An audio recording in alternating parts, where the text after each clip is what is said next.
a princípio, pensado em abrir a conversa hoje comentando um pouco sobre um fato bizarro que aconteceu no início do dia, que foi a ofensa absurda, machista, grosseira que aquele cidadão Ciro Gomes cometeu contra a presidenta Dilma, né? Acho que todo mundo acompanhou o que foi que ele falou, um absurdo, sobre a presidente, justamente no dia 8 de março, onde a gente começou o dia com essa notícia, mas eu acabei resolvendo deixar Ciro de lado para comentar um fato muito mais quente, muito mais relevante do ponto de vista da conjuntura política do país, que é a decisão do ministro Edson Fachin, do Supremo Tribunal Federal, anulando os processos contra Lula, né?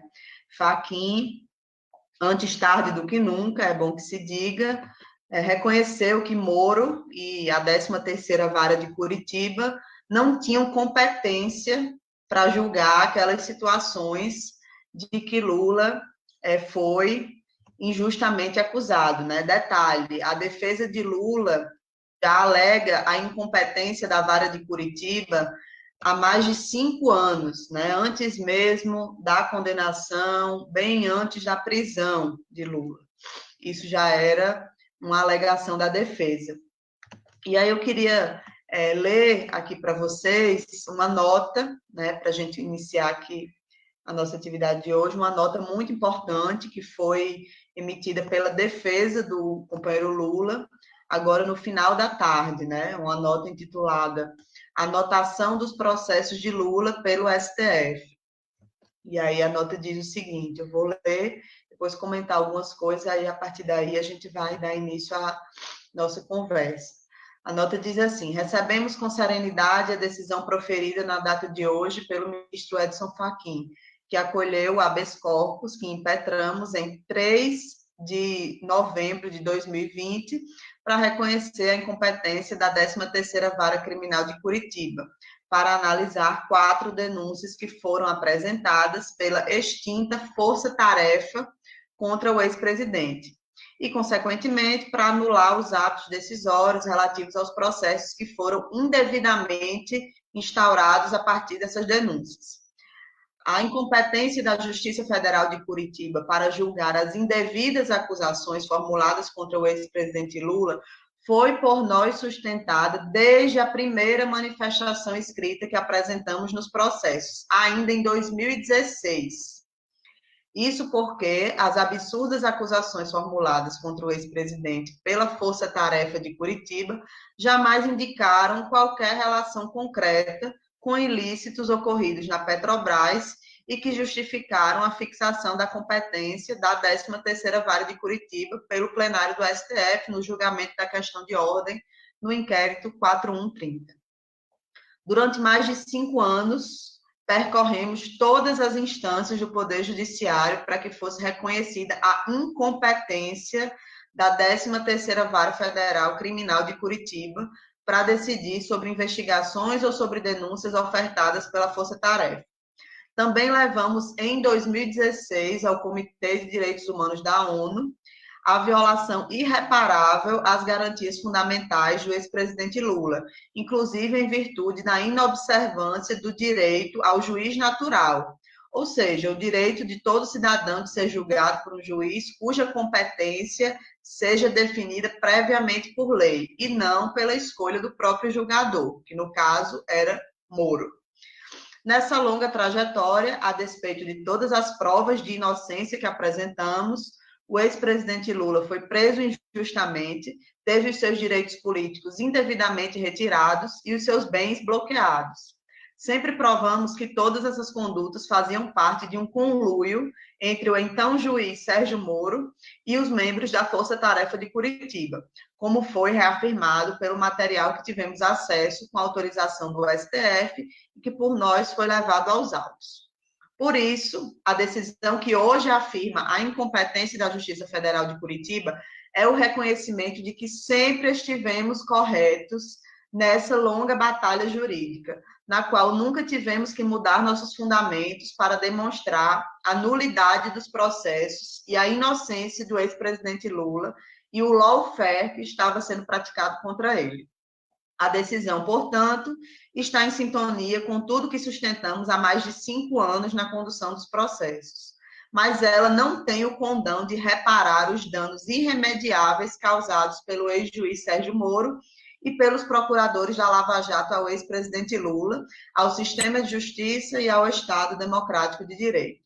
E aí assinam a nota os advogados Cristiano Zanin e Valesca Zanin.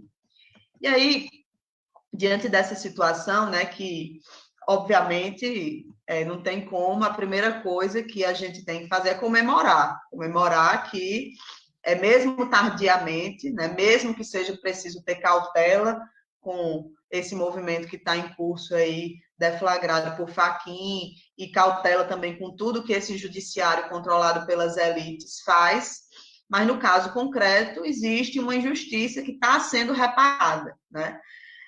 Reparada, obviamente, de forma parcial, tanto pelos motivos que já foram citados na nota da defesa do ex-presidente Lula, aconteceu uma prisão ilegal e diversos danos pessoais que são irreparáveis, mas também porque Bolsonaro foi eleito presidente graças a esse conluio, né, que a nota denuncia. E o estrago que isso causou ao país é muito grande, né? Só para pegar 2 números que estão muito presentes aí no nosso debate, mais de 260 mil mortos pelo Covid, né, numa situação de crise inimaginável e na qual o Brasil está numa das piores gestões, e dezenas de milhões de desempregados também, graças a uma política econômica desastrosa que vem sendo aplicada pelo governo Bolsonaro, né?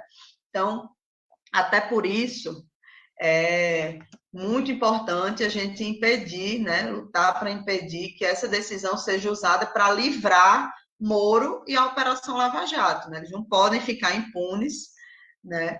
E tem uma tendência a que isso seja uma possibilidade, enfim, a gente diz que essa é, inclusive, a intenção de Fachin, né? Que há divergências no STF, outros ministros querem julgar a suspeição de Moro, mas que Fachin teria feito uma manobra para tentar impedir que a suspeição seja julgada e, dessa forma, deixar impune, ou pelo menos amenizar a barra para Moro e para Lava Jato como um todo, né? Acho que a gente precisa insistir na tese da suspeição, não aceitar que a suspeição não seja julgada e, principalmente, não aceitar que nenhum ato processual dirigido por Moro, conduzido por ele, seja convalidado por uma nova comarca, né? Ou seja, a possibilidade de o processo mudar de território e as mesmas decisões totalmente viciadas serem convalidadas. Então, é fundamental, né, como eu falei antes, que a gente denuncie a relação dessa situação dos processos contra Lula com a situação que a gente está vivendo hoje aqui no Brasil, né? Inclusive com esse tema que a gente vai discutir hoje, a situação das mulheres em meio à pandemia, né? É óbvio que o desmonte que está em curso em todas as áreas que os governos Lula e Dilma fizeram políticas públicas importantes, tem a ver com essa fraude que aconteceu em 2018, né? Então, preciso que a gente diga com todas as letras, né? Essa decisão que Fachin proferiu hoje, ela confirma cabalmente que a eleição de 2018 foi uma fraude, foi fraudada, né? A injustiça que foi cometida naquela situação, com a prisão, com o indeferimento do registro da candidatura, causou danos irreversíveis, que não podem ficar impunes, né? O fato é, Lula tinha o direito de ser candidato a presidente em 2018, né? Tinha muitas chances de ganhar caso tivesse sido candidato. Então, Bolsonaro poderia não estar eleito hoje, né? E mais importante que tão importante quanto isso, que Moro fez o que fez e depois foi premiado. Então, isso não pode prosseguir, né? Desde aquele momento, né, a nota da defesa do presidente Lula é muito explícita quanto a isso, né? O juízo da 13ª Vara de Curitiba era incompetente desde sempre, não ficou incompetente no mês passado, nem no ano passado.